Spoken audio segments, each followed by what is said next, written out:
Hey guys, Freddy here. Welcome back to another Retro RPG. The end of another week, and the end of another poll. We've got a surprise win for Paranormal Animals of North America, a Shadowrun sourcebook. Now as usual, I'll cover that on the desktop in a wee second, and I'll be back at the end of the video with some other channel related stuff and some other poll related stuff. But before I do that, I'd like to take a moment to talk about my Patreons, who this week I have been informed have done deeds which have shaken the foundations of heaven itself. And I have no grounds to doubt that at all, because they've shaken my world by supporting this channel and allowing me to do these things. Now if you'd like to join them, and you'd like to help out the channel, or you'd like to see these videos a week early, or you'd like one of the other levels we've got, the librarian status where you get access to various writings of mine, or laird status where you get to become a real honest-to-goodness fake laird of Scotland, then the Patreon's in the description down below. Check it out, it'd be very much appreciated. But anyway, let's have a look at the Paranormal Animals of North America. So, this is the Paranormal Animals of North America, which came out for FASA, for Shadowrun, in 1990. More specifically, it came out from their fantastic writer, Nigel D. Findlay, who I've talked about on the channel a few times before, as he's one of my favourite Shadowrun authors, and wrote a number of fantastic adventures. He was sadly taken from us at only the age of 35, 36, if I remember. Way too young. But this, I'm afraid, isn't one of his better pieces of work. While there's a lot of nice stuff in here, I think the book would have been better focusing in on Shadowrun itself rather than the world. Now, it's made out to be a sort of gazetteer of animals in North America which might be encountered. But most of these will only be very rarely encountered. It would have been far better if it highlighted ones which are more likely to be encountered in the cities and ones which would be retrained as guard animals. Because obviously animals which can attack mages when they're actually projecting and things like that would be very valued by the corporations and would be something very useful to a games master to put into adventures. Now, while there's some of that in here, a lot of the creatures are just wild, wacky, crazy creatures who have goblinized along with humans. So humans became elves, dwarves, orcs and trolls as well as ordinary humans. Lots of these creatures have changed from their ordinary form. So this large creature in the middle here, I believe is supposed to be an awakened alligator or crocodile, where magic has just caused its genes to make it grow much larger. Now, as I said, the book's very nicely presented. There's lots of nice ideas in here, but it doesn't really rank itself as absolutely vital. But let's have a look at the back cover. Lions and tigers and bears, you should be so lucky. Magic has returned to the world, and with it has come all manner of beasts. Genetic material, long dormant with the absence of magic, has been reactivated, transforming mundane animals into creatures once believed supernatural, even mythical. Juggernauts roam the plains, Firedrakes infest the woods, Leviathans swim in the oceans, and devil rats now hunt man in the shattered sprawls that he has created. Paranormal Animals of North America is a Shadowrun field guide to the newly awakened creatures of the Sixth World. 80 of the most dangerous paranormal species are discussed in full detail. Included with each entry are illustrations, physical descriptions, feeding habits, magical abilities, range, and safety tips for runners. So in the ordinary format of a Shadowrun book, it presents some information, and then you've got various Shadowrunners commenting on it. Inside, it's one of the early books. It's 1990, so it's first edition Shadowrun, and it's presented very nicely. The artwork is fantastic. We don't really have any of the Shadowland database stuff that I really liked the presentation of, but they kind of grew into that later. So we've got a small story here. And then we're talking about Patterson's Guide. There's some shadow talk here from Shadowrunners, but these are basically the encyclopedic people who research animals, Pattersons. Then we talk about the different powers. So each of the creatures will have various abilities, and we detail them here to group them. So we've got Accident, Adaptive Coloration, which is basically like the Predator stealth, Alienation, Animal Control, Binding, Blindness, Cold Aura, Compulsion, Concealment, Confusion, Corrosive Saliva, Corrosive Secretions, Darkness, Desire, Reflection, Electrical Projection, Empathy, Engulf, including Fire Engulf, Water Engulf, Air Engulf, and Earth Engulf, enhanced physical attributes, enhanced movement, reactions, senses, essence drain, fear, fire resistance, flame aura, flame projection. I must bring note to the essence drain, as that's a very dangerous one, because you tend to use your essence to resist it. So mages and people can resist it, but if they lose essence, they're losing some of their magical abilities. Whereas Shadowrunners, with lots of cybernetics, so your street samurai and all that, will have almost no attribute to roll to resist. And if they lose massive amounts of points, they'll basically drop dead, as they have no essence left. Anyway, where was I? Flame projection, guard, hypnotic song, illusion, immunity, age, cold, fire, normal weapons, pathogens, poisons, and so on and so forth. I didn't realise there was going to be quite as many of these. Weather control, we've got various weaknesses, because creatures and Shadowrunners themselves can be affected by the environment and things, so they have weaknesses, allergies to various stuff, dietary requirements, essence loss. We've got a quick summary of the awakened animals with their attributes and their different powers. Then we're straight into some colour plates. Very nice, the behemoth, the boobry, the firebird, the incubus, chimera, sea serpent, and the gargoyle. And then we're into the main section. So this is the format of it, and I do quite like it. We've got an image, we've got the descriptive text, identification, magic capability, habits, commentary, their different powers. This one has concealment, self only, so it can hide itself.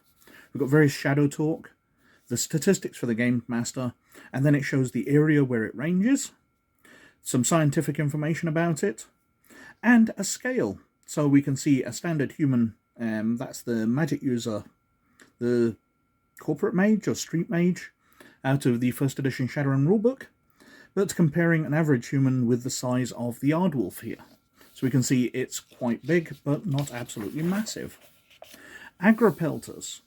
So these are suggested that they are humans who have kind of degenerated, or perhaps they're chimpanzees or something, nobody really knows. And we go through the different information, shadow talk, stats, and the size comparison, so they're about waist height. We've got the Bandersnatch, and these are absolutely massive. We can see their range in the north of Canada. So these are probably Wendigos or something like that, very similar. They've got adaptive coloration and mimicry, so they can lure people in with mimicry. I never looked at the Agripelter. Their powers were enhanced senses and low light vision.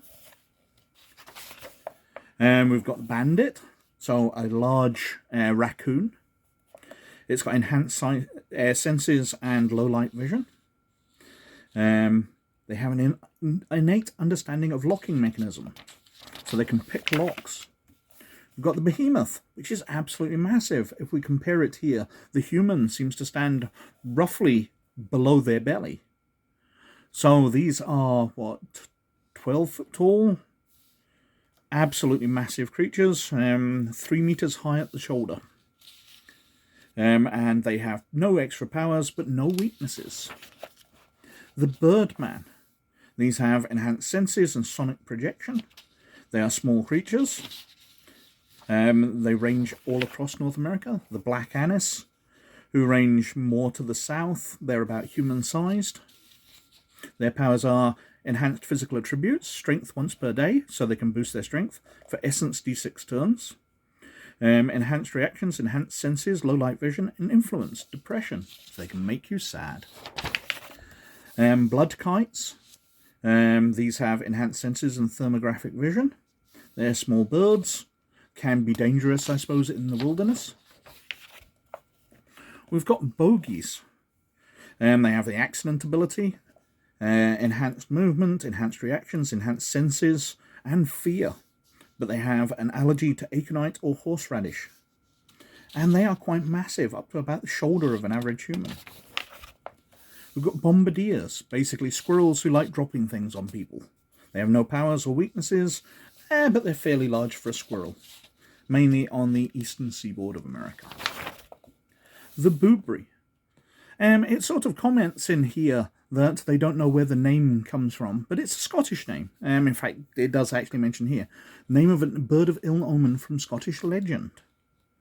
They're large birds, I don't know quite why they'd be in North America, because these are the Western Isles of Scotland they mainly come from. We've got the Century Ferret. I do quite like these because it's mentioned, while they're unremarkable, you know, they've got a few powers and things here, mana detection, that they're called the Century Ferret because they emerged on the turn of the 21st century.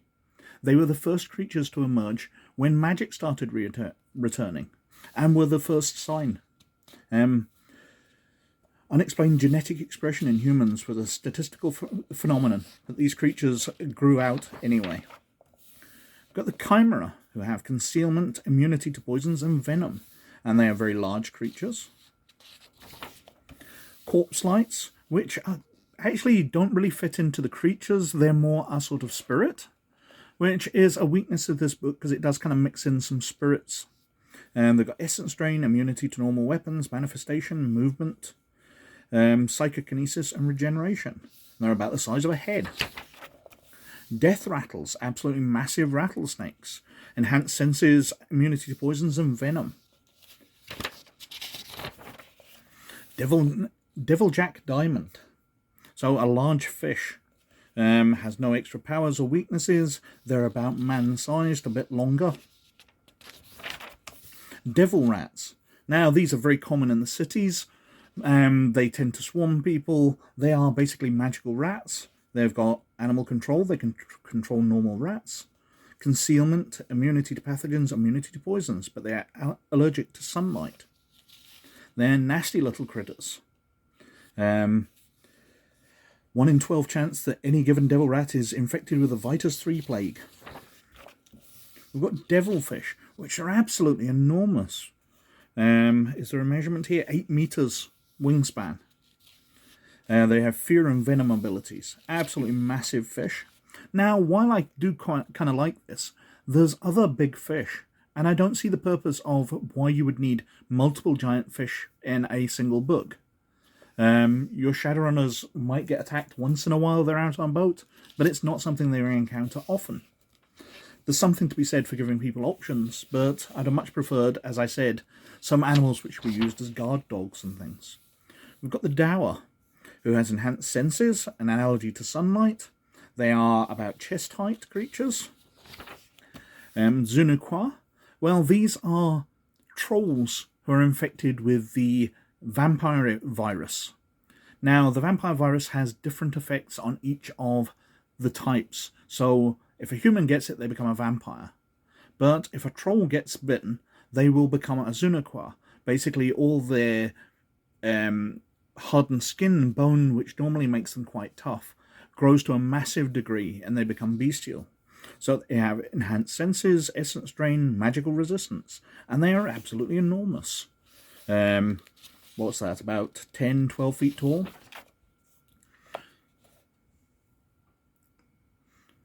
And then we've got the Embracers, which appear to be some kind of gorilla. They've got corrosive secretions, immunity to fire, movement, they can slow people down. They're about human-sized. Fideals, again, sea creatures. They're fairly large. Corrosive secretions, enhanced senses, engulf, regeneration. Firebirds, again, fairly large birds. They've got fire resistance. Firedrakes, enhanced senses, flame projection. They appear to be fairly small. Gabriel hounds. They've got compulsion immobility, concealment, enhanced movement, enhanced physical attributes, strength or quickness, enhanced reactions, enhanced senses. So they have a lot of options when used in combat. They are fairly large, bigger than a human, just. We've got gargoyles. Concealment self-only, enhanced physical attributes, strength once per day, and noxious breath. Gila demons. Enhanced senses and venom. Gloaming owls, which appear to be larger than normal owls. They have blindness, enhanced senses, low light vision, thermographic vision, fear silence, and an allergy to sunlight. Greater armadillos, which don't look that greater. They're, I guess, slightly larger. They've got enhanced senses and immunity to poisons and reduced senses vision. Greater unicorns, absolutely massive horses. empathy, physical, enhanced physical attributes, quickness, immunity to pathogens, poisons, magic resistance, and search. They're supposed to be quite hostile and nasty creatures. Greater wolverines, they're pretty large. Enhanced physical attributes, quickness, or essence. Enhanced reactions, enhanced senses. They can be quite nasty. Gyres, another large bird with enhanced senses, immunity to poisons and the like. The Hellhound, this is one of the few which can be used as a guard dog, I suppose. Enhanced senses, low light vision, flame projection, and immunity to fire. They look pretty darn large and pretty darn dangerous if they can throw flames at you. We've got Hellbenders, enhanced senses, motion detecting, immunity to poisons, paralyzing touch. Could be kind of dangerous. Hoop snakes, haven't we already had enough snakes? We've got venom in them. Ice drakes, well, I guess that's the frozen version of a Firedrake. Cold aura, immunity to cold. Up in the frozen norths, Incubus, a large octopus with desire, reflection, enhanced senses, and illusion. Juggernauts, absolutely massive. We can see that the human isn't much larger than one of the claws here. So this is, what, 100 feet long or so? 14 meters or more. Absolutely massive creatures. Lambton lizards with a paralyzing touch. They're absolutely massive as well. Lesser rocks, fairly large birds. Enhanced senses, immunity to pathogens and poisons. Lesser thunderbirds, which can control electrical storms, have electrical projection, EMP, and enhanced senses.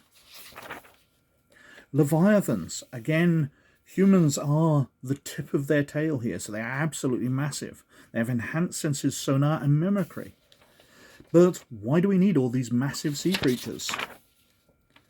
Loup-garous, they have enhanced physical attributes, strength, enhanced senses, thermographic. They look to be about human-sized. Man of the Woods, now this is another spirit. They have accident, alienation, concealment, confusion, fear, magical guard, manifestation, and movement. But this seems like it should be something more in the grimoire rather than a book of creatures. But it's kind of nice. Marticorus looks like a lion. It actually looks like a cowardly lion to me. It looks like somebody in a lion suit. Enhanced senses and venom. So a poisonous lion. Megalodon, a giant shark with enhanced senses and regeneration. Mermaids, which look more like animals than traditional mermaids, in a very equatorial habit. They have enhanced physical attributes, quickness, enhanced senses, improved hearing, and dietary requirement, mercury. A mimic snake, yet another snake, enhanced senses and mimicry. The mist lynx, which looks like a fairly large lynx, enhanced senses, mist form, which is kind of nice. So lynx which can turn itself into mist. Munchkins, enhanced senses, thermographic. They have a dietary requirement of melibidinum. They look to be just shorter than a human, but that's perhaps because they're stooping over. A new boar, a large awakened pig. Enhanced physical attributes, strength, enhanced senses, improved hearing and smell. New leatherbacks, so giant turtles. They've got engulf, magical resistance and movement. Nomads. Again, I'm not quite sure what these are supposed to be. They seem almost spirits, because they have compulsion for homicidal mania, essence drain, immunity to normal weapons and manifestation. Nova possums, so dangerous possums. Corrosive saliva and enhanced senses.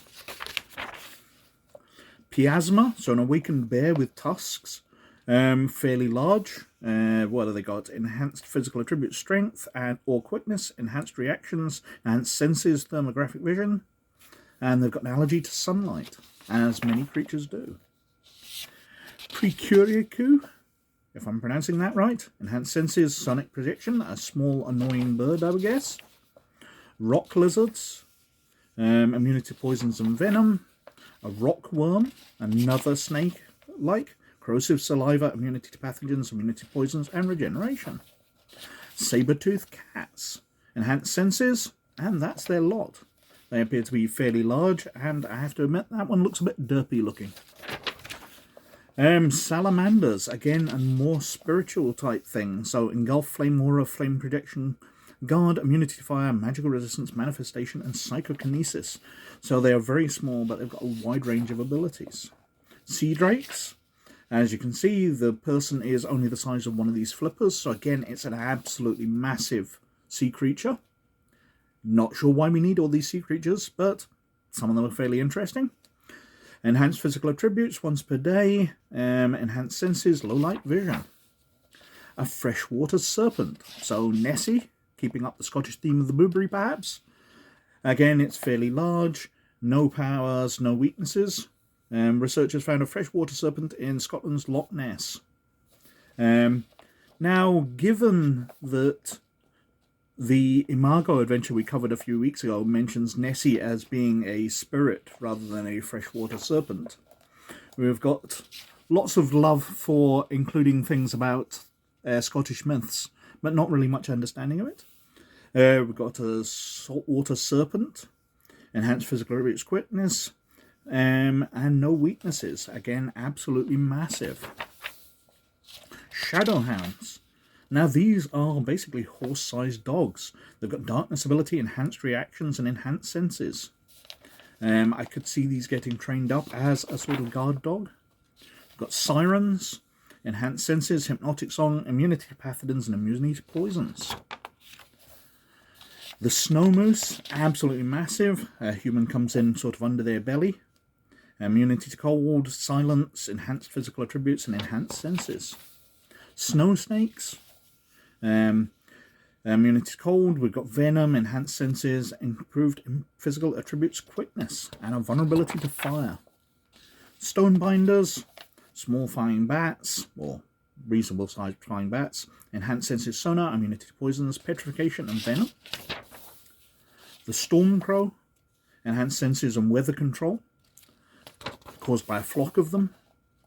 The Tachypus, I'm not sure I'm pronouncing that right either. Enhanced movement, enhanced physical attributes quickness, and no weaknesses. A small goat-like creature.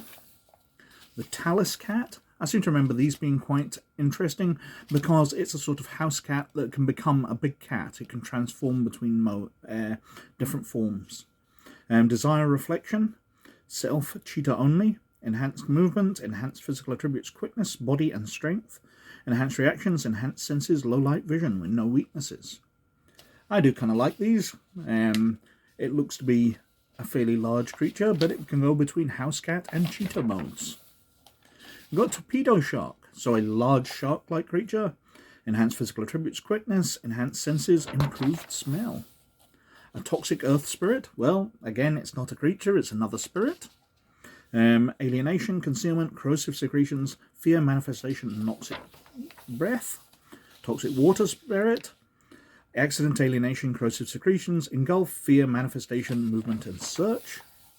A troglodyte, which is mentioned that it could possibly be a type of human that's goblinized in a different way.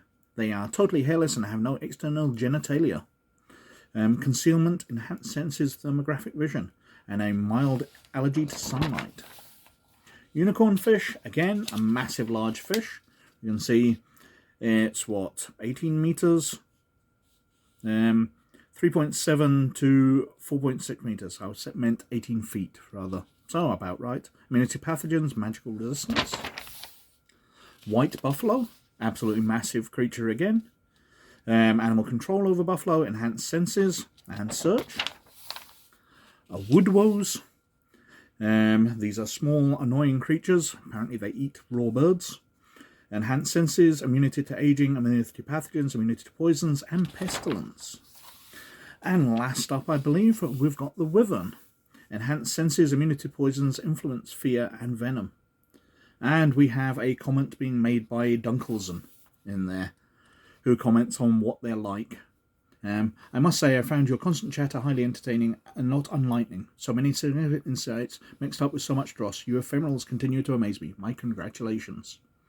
And everybody kind of craps themselves because Dunkelson's running the Matrix.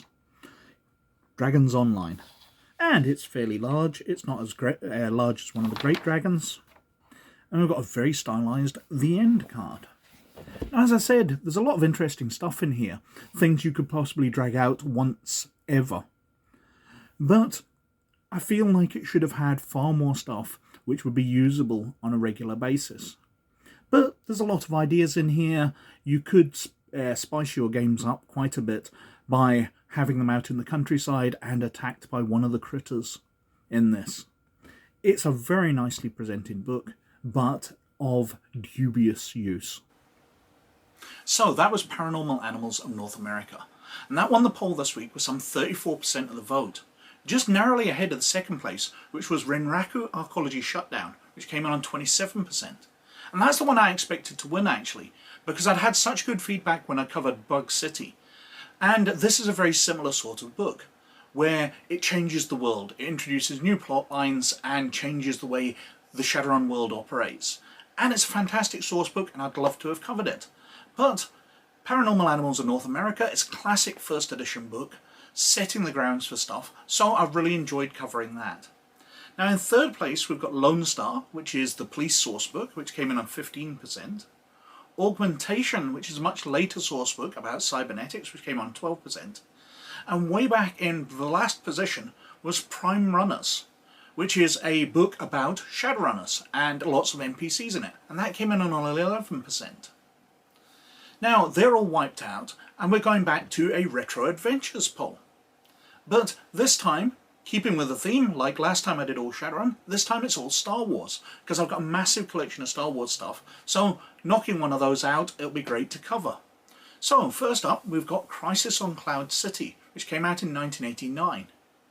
Now this is a great little adventure, one of the very early ones, but many of these are. Then we've got the ISIS Coordinates, which is a 1991, so we're moving into second edition territory, where I preferred the rules, but this isn't one of the iconic adventures. We've got Mission to Liana, 1992, and we're getting into some of the slightly later ones. Battle for the Golden Sun from 1988, so an absolutely iconic, very early adventure. And finally we've got Other Space from 1989, an adventure which takes you into a totally parallel universe and leads to a galaxy threat which comes back because there is a sequel adventure, Other Space 2. But I'd love to cover any of those, so let's see which wins. Another channel-related news, well, the Discord's been absolutely dead. There's been nothing going on this week, and I apologise for that. I haven't been around as much as possible, but I have an excuse. My wife was in hospital. She was taken in with kidney problems and spent most of the last week in hospital, something I alluded to last week. But she's come out now and she's a lot better, so thumbs up for that. But if you've got anything going on and you want to chat with me, try the Discord. I do pop in and check for stuff once in a while. Over on DrivethruRPG, I'm continuing to release books. I've also started releasing some of those in bundles. So if you want to get all my cyberpunk content, or my post-apocalyptic content, or my sci-fi content, then there's a bundle which lets you buy it cheaper. And we've covered the Tales of Fur and Steel RPG, which I brought out a couple of weeks ago, and I'm just about to release a source book for that, which includes new species and some other background information, including things like recipes and foodstuffs to help shape the world a bit more. And of course all of these are available on the Patreon, so if you're a patron of Lord or Librarian status, check it out down below. I put up a link, and all of these are shared on a Google Drive to use, so you can get access to all of them. We're getting up to about 80 books now. And you get all of those free of charge if you're a patron of those levels. And finally, over on rpggamer.org, I'm finishing off working my way through Visions, and then I'll be going through the Young Jedi Adventures. I'm going to review the kids show, and I'll do stats for that. And we have, at the time of recording, something like 53 days until Ahsoka comes out, so I'll probably cover some other comics to tide over. I thought I'd have enough to absolutely take me right up to that series, but apparently not. I've worked through it faster than I thought. But I think I've been wittering on for ages, so thank you very much for watching. And as always, most of all, you look after yourselves, and I'll catch you later. Bye now.